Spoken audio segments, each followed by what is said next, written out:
This is my 1965 ex-military Land Rover Series 2A. I've owned this car for a few years and I've been doing a bit of work to it.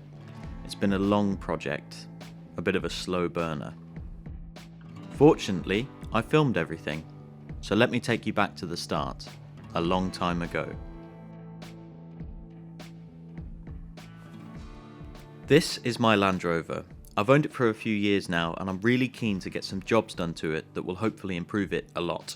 Some of this stuff is the first time I've ever done it, so please feel free to laugh along with me as we go through the trials and tribulations of Land Rover maintenance. I'm going to be replacing the clutch, rebuilding the clutch and brake master cylinders, fitting new brakes all around, fitting new wheel bearings all around, fitting an overdrive, fitting new seats and seat belts, and a load of other cosmetic and random stuff.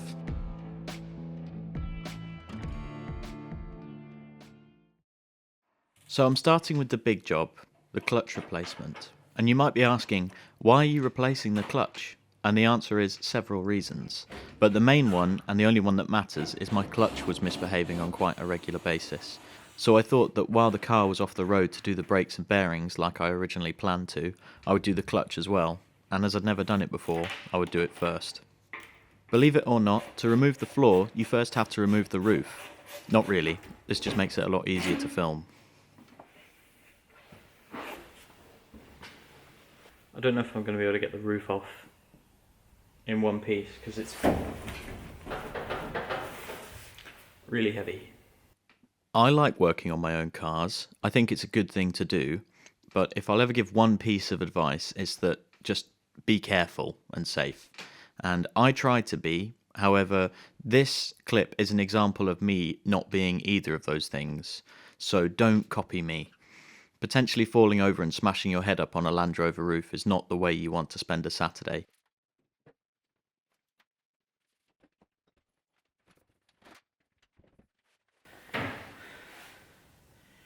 Stupid. After I've got the roof off, I'll take out the floor, including the transmission tunnel and the seat box as well. This gives proper access to the gearbox. I'm giving everything a good soaking with penetrating oil to hopefully release some of the nuts and bolts. I was lucky with a lot of bolts on the seat box, they came free quite easily, but the really crusty ones on the floor and the underside of the car were very difficult to remove. I broke quite a few. I think out of all of the fixings, only one floor fixing didn't fight me, and it was because it was screwed into nothing. I can't believe that's turning.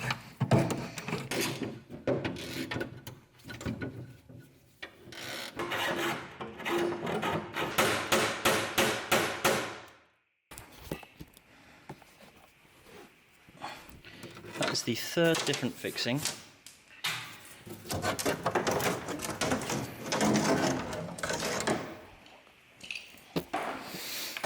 You can see I probably wasn't as careful as I could have been, but my patience was running out. This is the seat box coming out, and this exposes the gearbox.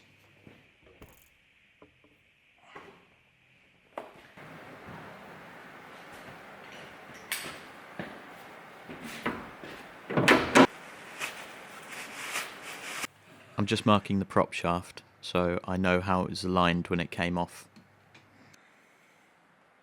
The clutch mechanism on this particular Land Rover is hydraulic. There's a small slave cylinder which pushes down on a mechanical linkage which engages and disengages the clutch.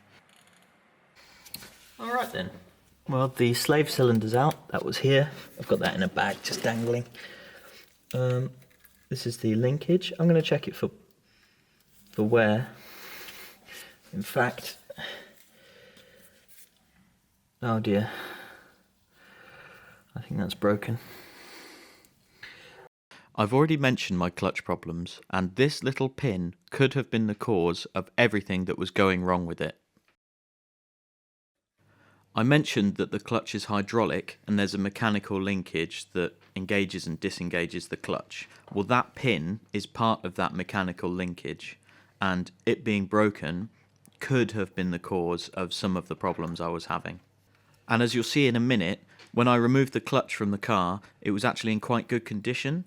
So it could have been that. And also I discovered something with the master cylinder, which I'll talk about in my next film.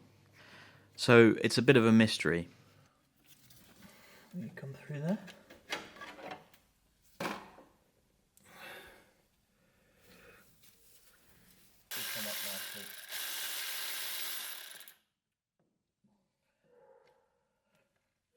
So now I've removed the slave cylinder and the mechanism, I'll rebuild them and cover them in my next film about rebuilding the pedal towers. To get the gearbox out, you've also got to remove the handbrake because it's attached and in the way. It's fairly easy to remove, just make sure you make a note of where everything goes.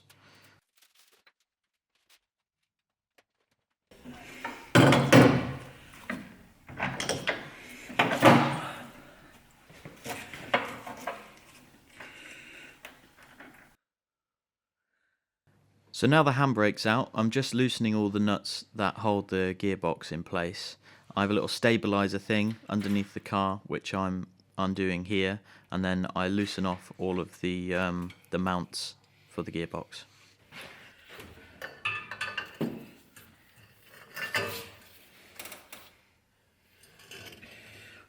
Alright then, making some progress. Just got to try and get the prop shaft bolts off.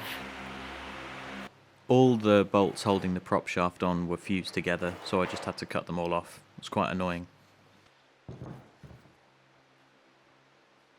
So here it is at last, the gearbox is coming out. I had an engine hoist to help move it out. I don't think I could have done it without that really, because it takes a lot of wiggling to get it out basically. It's one of those things that feels like it's just not going well until it's out.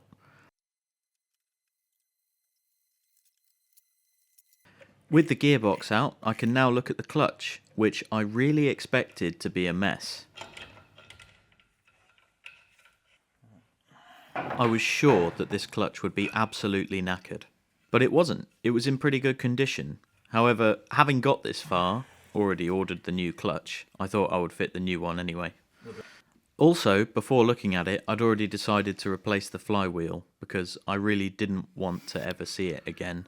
So it's got a broken bolt in it and the bush in the centre is knackered, but the flywheel was probably reusable. It had a few cracks in it and a bit of discoloration, but I was going to refit a new one anyway, so it didn't matter. It's always a bit of a concern on these engines, the rear main seal, they like to leak, but fortunately mine looked pretty good, so I was happy with that. I gently installed 3 locating dowels for my shiny new clutch on my shiny new flywheel from Turner Engineering, and then I set about refitting it all to the car. I went with a 9.5-inch clutch, which would have originally been fitted to a diesel engine. I have a petrol engine, but apparently they're interchangeable, and the 9.5-inch clutch is supposed to be more heavy duty. Whether or not that's actually the case, I'll let the comments decide. Would it have probably been fine? Yes. Did I overdo it? Yes. Am I explaining myself to people on the internet who don't care? No comment. With all that rubbish out the way, I can finally put it back together. That's the centering tool that you need when you're fitting a clutch, because you need that pressure plate to be perfectly lined up in the center of the flywheel.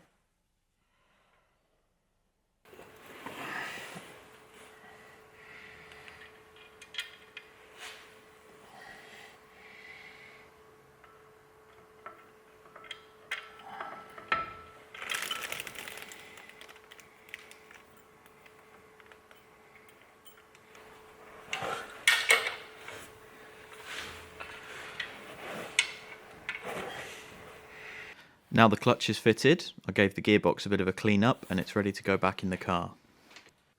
I've deliberately left this next clip long, even though it's sped up, to show how long it took me to get the gearbox back into the car. This isn't even all the footage. It's quite a frustrating thing to do. There's no satisfying clunk when gearbox and engine are properly mated together. It's more like a general sensation of everything being tightly squeezed up together. So this probably took me about 4 hours, and I even left it overnight because it was so annoying.